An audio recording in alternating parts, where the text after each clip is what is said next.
bullshit. The same bullshit, same bullshit, same bullshit. We are going to take our time and analyze, or for me, I watched it last night live on the broadcast, reanalyze the Errol Spence interview with The Zone, Fox, and formerly ESPN. I don't know if he's still with ESPN or not in some capacity. Brian Kenny.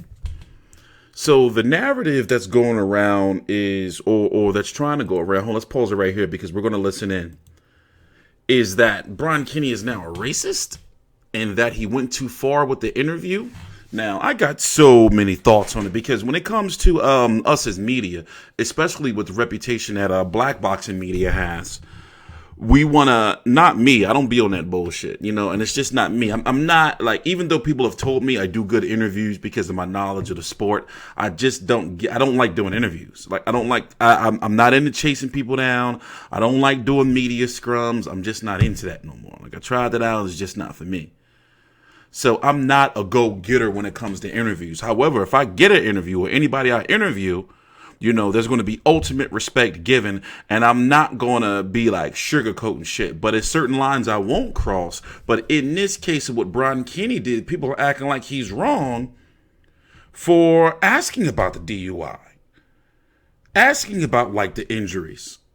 And my personal opinion is that, from what we've heard, he's had some dental work. I had some dental work just yesterday.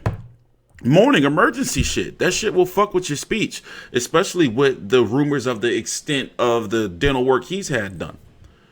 I'm a huge Errol Spence supporter. I cover all fights. No, I don't think there's not one person on YouTube, especially, they can't hold my fucking belts, like when it comes to this fucking YouTube boxing shit. Like, even when it comes to early in the morning and about what? Fucking 6 hours from now, I got to be up to fucking 3 a.m. to watch the Ryota Murata versus Stephen Butler card. I covered with Roman Chocolatito Gonzalez and 112-pound champion Mathathane. I forgot to pronounce his goddamn name. 112-pound IBF, or is he WBA? I think he's IBF. Whatever. The point is, I cover boxing. This is what I do. So I would like to think that after as long as I've been on YouTube, with the, team that I have, with the connections and, being out there in the field, whenever I do decide to go out, I think my opinion should matter to a certain extent, right? I'm not saying you should have to agree with it. No. People think that I'm one of them guys that get on YouTube and expect for me to say some shit and people take it as gospel. No, go look that shit up yourself. And also, we are not supposed to always agree. If we do, sorry. You want to see? Oh, wait, I'm getting a gold tooth. Well, my lady, she really not really feeling it. But yeah, in about 6 to 8 weeks, I want to get a gold tooth. All right? So I got to get an implant. But anyway, moving on. Everything is not always about race. And then when I look at the people, like, let me tell you, I'm the type of motherfucker. Like, I work from home. YouTube is not my only, like, job. Like, it's a passion. It's a passionate hobby and a job. But I don't really need to do this shit. I do it because I enjoy it.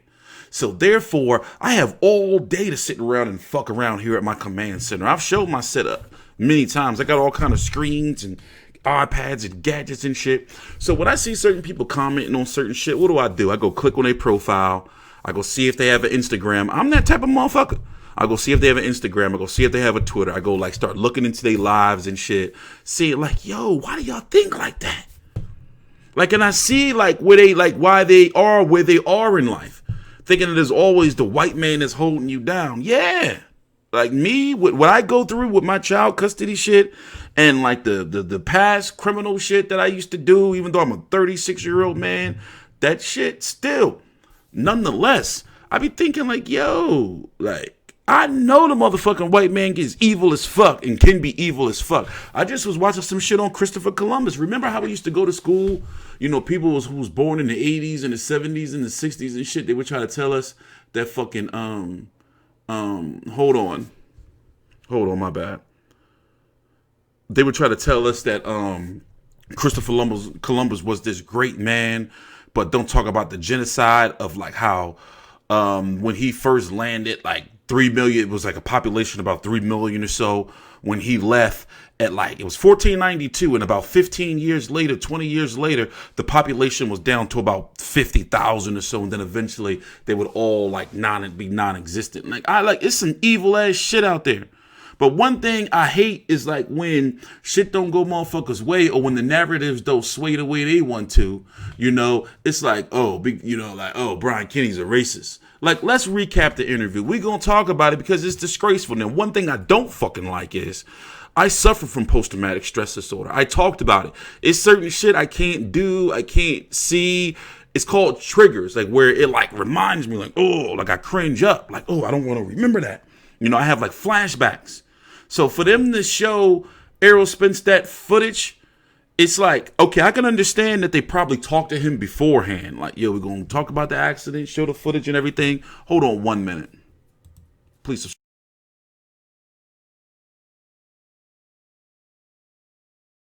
Great to see you. First time you've spoken in public about it.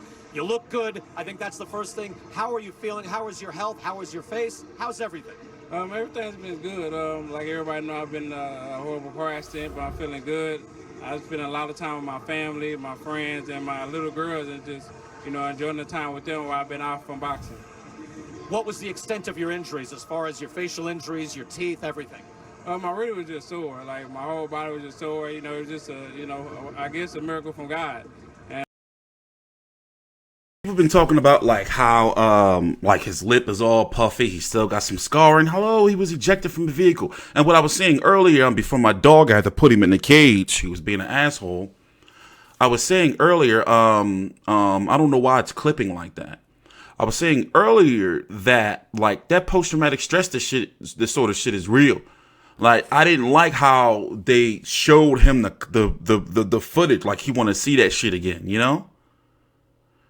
And when it comes to Brian Kenny's questions and his demeanor during the interview, he just came across as being excited.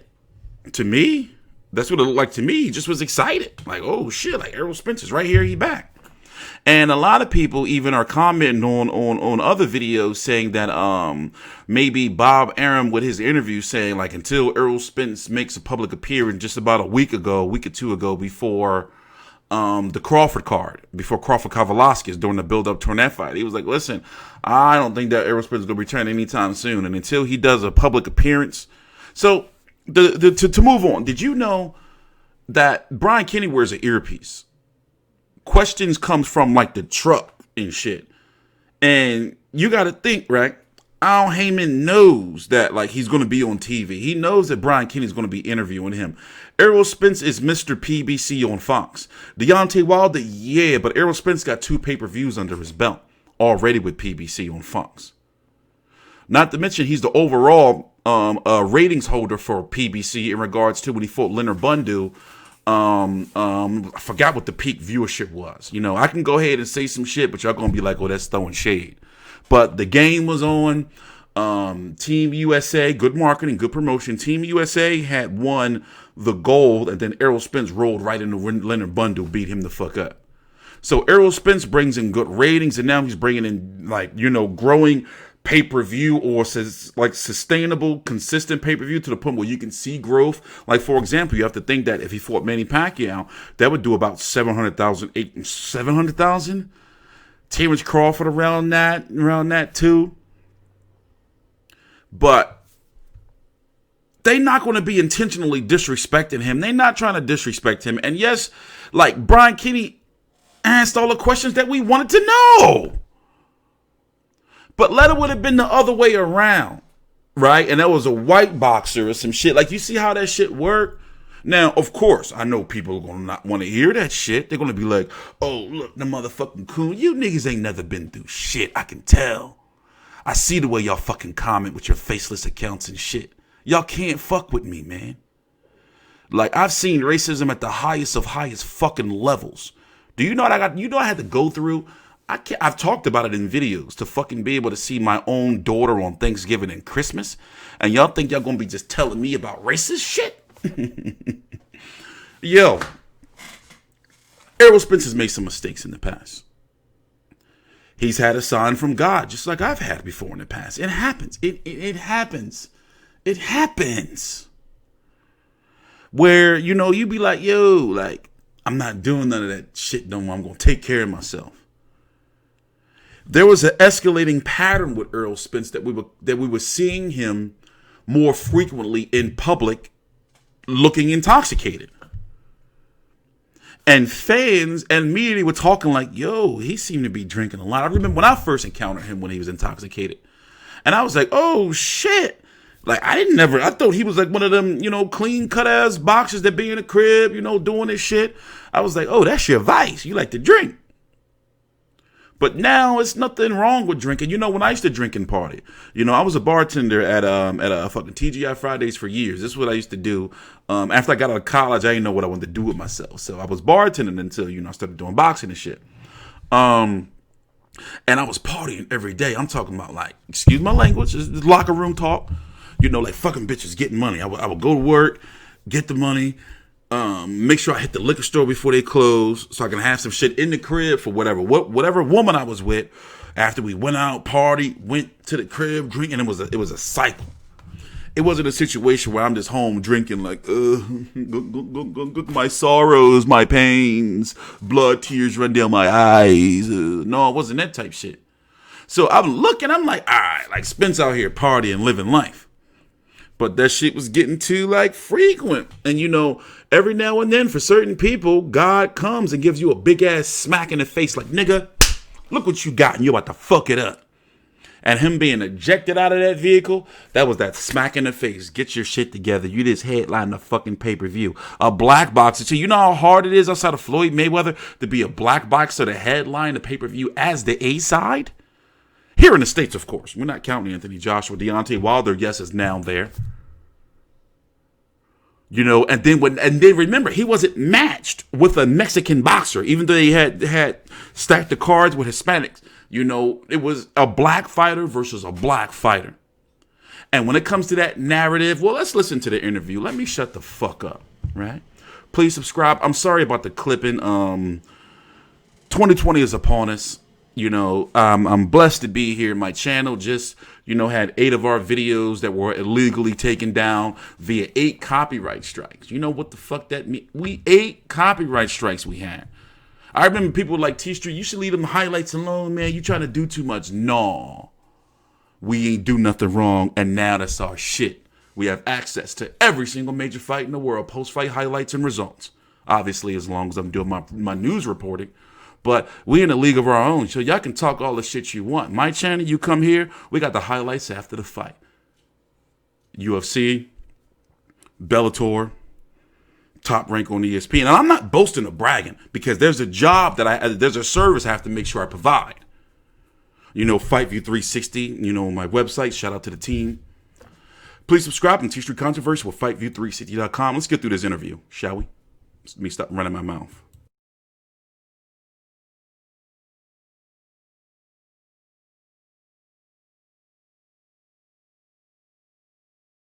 And, he really protected me during the accident because, anybody else would probably been killed. So, it was just a blessing from God that, I was able to make it safe and I was able to return back to boxing next year. We're looking at it right here, again, the scene of the accident, one car accident. What do you remember from it, Errol?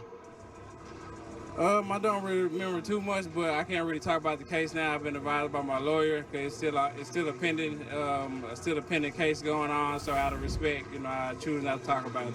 So I know there was a DUI involved as well. So is there anything legally that will keep you out of the ring, or before we deal with that, health-wise, anything that will keep you out of the ring, or can you get through this? Oh, I definitely get through it. I'm fighting around May, June, so I'll be back real soon. I already started training last week. And I was feeling good. I hit the mitts and everything. I had the ran and stuff too. So I'm feeling good so I can continue training and start in 2020. So, all right, you're answering all these questions. You can come back in May. How does it feel training? And is there anything, again, with absorbing shots, again, to your face, given that you did have some injuries and dental work, I understand? Anything that you're worried about as far as even sparring before you get into the ring? No, I feel good. Like I said, I've been working with my coach and everything like that, and I've been running and training still. So I feel good. I was back last week, and I wasn't sore or anything. I felt like, I just took a long time to rest. So I feel real good. It just feel like it's been a miracle, and a blessing from God that I haven't had anything serious where would have me out for a year or two, or just would have been ending my career. So I'm just glad to be here with my kids, my family, my fans, and everybody who supported me, and the media and stuff like that. It's just a blessing just to be here, and I'm very gracious of it. How did your body feel when you were training, just working out? My body actually felt good. I took some time off, and now I think I'm rejuvenated, and I'm ready to get back in the gym and train hard, and hopefully fight one of the top fighters. I don't want a tune-up fight. I don't really want to fight Pacquiao, or if Garcia win the fight, I want to fight Danny Garcia. I'm supposed to fight him in January, but I had my accident, so that's the guy that I'm looking to fight.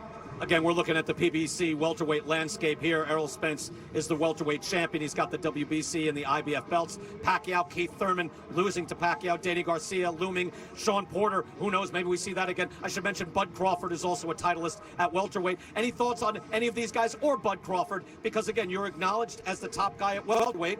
Who do you want to fight? What do you want to do? Like I said, I'm the top dog in the division. I am the king of the welterweight division. And like I said, I know them guys wish that I wasn't back so fast, but I am back, and I want to fight the top names in the division. Whether it's Manny Pacquiao, whether it's Terrence Crawford, or whether it's Danny Garcia, I do want the top names, and I do want to be the undisputed welterweight champion of the world. Fighting everybody then?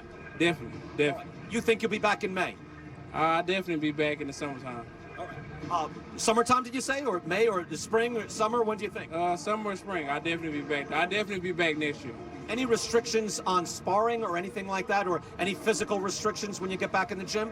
No restrictions at all. I've been cleared. They did all type of scans on me and stuff, and they think it's a miracle. So I can't explain it. All I gotta do is just thank God, and that I'm here. That I've been able to hear and touch my kids and kiss them, and I'm here with my mother and my father, and I can get the fans what they've been wanting. They've been wanting me to come back, Earl the True Spence.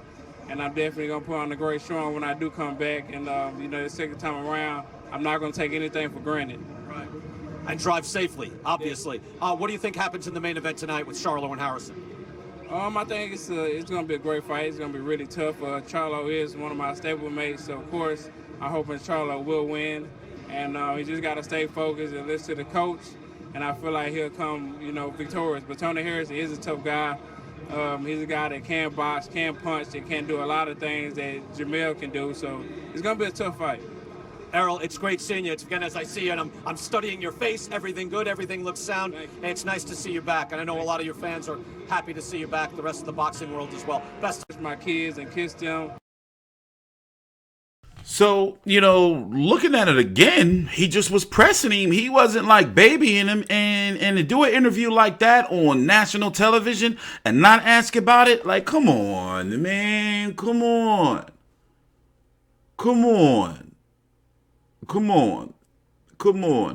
I think he's gonna come back and fight his mandatory. I was actually ringside for his mandatory. What's this guy's name? Forgot to pronounce his name. He's a top-ranked fighter. He didn't look too good. He fought Luis Collazo. I was at that fight here in Philly. I think when he returns, he's going to have to fight his IBF mandatory because, as you know, the IBF don't fuck around when it comes to mandatories. And the last time he fought a mandatory was Carlos Ocampo. And he had beat Shawn Porter, which was a unification, so that a unification will push back a mandatory. But yeah, that mandatory, when did he fight Ocampo? That was before Mikey Garcia in March. Yo, he got to fight his mandatory or he's got to unify.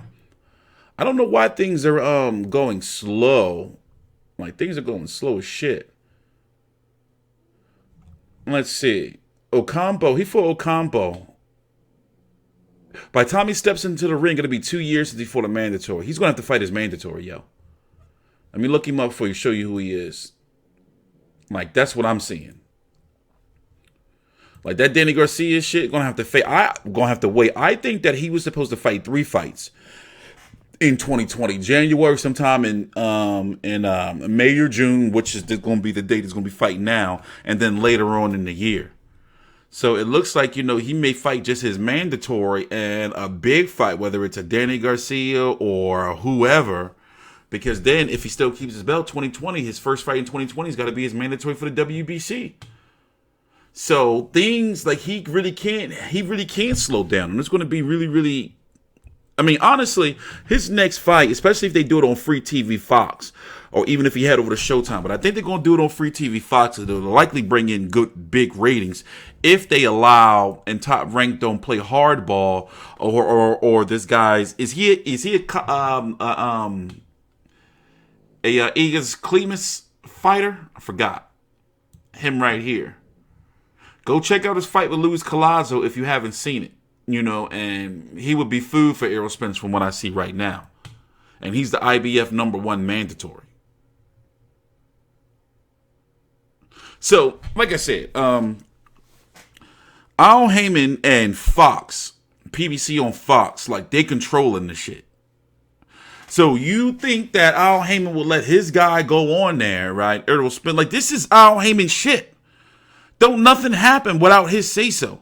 Him and the guy, Billy Wagner, the executive vice president of sports programming on Fox.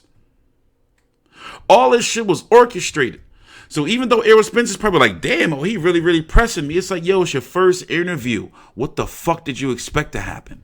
It's your first interview. Since you think they wasn't going to ask about the DUI shit? You think they wasn't going to ask? I mean, a lot of people wouldn't have the balls to ask about the teeth, though. Like, so what's going on with your shit? Right, you know? And he went deep. And in regards to Errol Spence, yeah, you know, he probably was on some medications, you know. That's probably why he all, you know, puffy looking.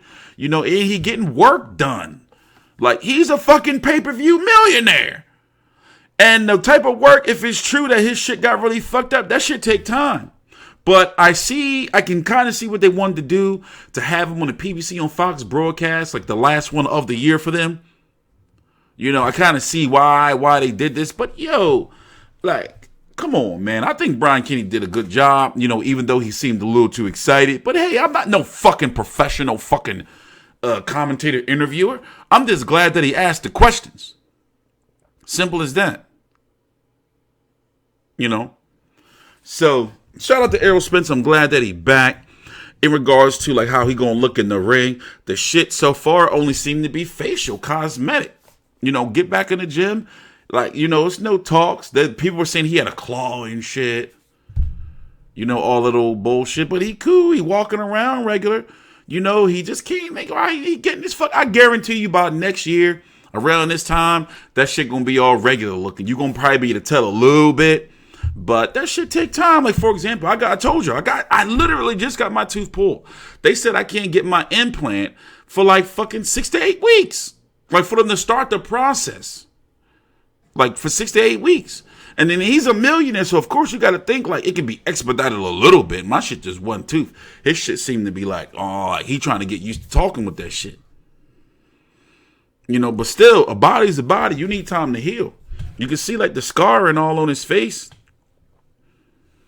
You know, from however he was ejected. But yeah, man, that shit trauma. Like, I don't like I said, my biggest issue with Fox, like with the interview, is how they showed him the footage. It's like, bro, like, what the fuck? Y'all made him watch that shit? You fucking, like, what? Y'all made him watch it? I spent a lot of time with my family, my friends, and my little girls, and just, you know. And you gotta watch his reaction after, like, what was watch. the extent of your injuries, as far as your facial injuries, your teeth, everything? My really was just sore. Like, my whole body was just sore. You know, it was just you know, I guess a miracle from God. And, you know, he really protected me during the accident, because, I mean, anybody else would probably been killed. So, you know, it was just a blessing from God that, you know, I was able to. Doing the interviews, there's like, you know, if you notice, if you ever been to a fight, you'll see them doing the interviews, and then it'd be like somebody holding like a screen up, like right in front of them for them to look at shit. Like the dude would be like on his knees with this fucking screen or something, or somebody behind him with these cables, making sure nobody don't trip over no shit, and then somebody holding like lights and cameras and shit. Like, for real, that's how it would be. So I didn't like how, like, that shit probably just popped up. Listen, look at his reaction. Next year.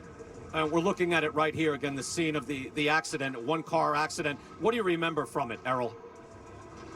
I don't really remember too much, but I can't really talk about the case now. I've been advised by my lawyer because it's still a pending case going on. So out of respect, I choose not to talk about it. So I know there was a DUI involved as well. So is there anything legally that will keep you out of the ring, or before we deal with that, health-wise, anything that will keep you out of the ring, or can you get through this? Oh, I definitely get through it. I'm fighting around May. Anything that will keep you out of the ring? My bad. I don't know why it keeps clipping once again. And remember, Brian Kenny's got an earpiece, like right here. So he getting fucking questions from the truck. Make sure you ask about this. And remember, ask him about that. Oh yeah, ask him, and then we're going to be pulling. And after this question, we're going to be pulling up the graphic for you to show the PBC top welterweights. That's how they get down. So that's why I say, like, motherfuckers don't be, like, smart, man. They just be saying shit just to be saying shit without fucking research. And motherfuckers be weird just because you get smacked up. Like, you want to be fucking still spreading. And I don't like it. Like, I don't like when fighters, like be co-signing shit because, like, the people who saying it be sucking their dick. Like, that shit weird to me, man. Motherfuckers know they be wrong, but people just be wanting acceptance, man. I'm TstreeT Controversy with FightView360.com. I got to be back in fucking like 6 hours. I'm shutting down. I got to come back, cover the fights in the morning. TstreeT Controversy with FightView360.com. Please subscribe. Ring, or can you get through this? Oh, I definitely get through it. I'm fighting around May, June, so I'll be back real soon. I already started training last week, and I was feeling good. I hit the mitts and everything. I had the ran and stuff too, so I'm feeling good, so I can continue training and start in 2020.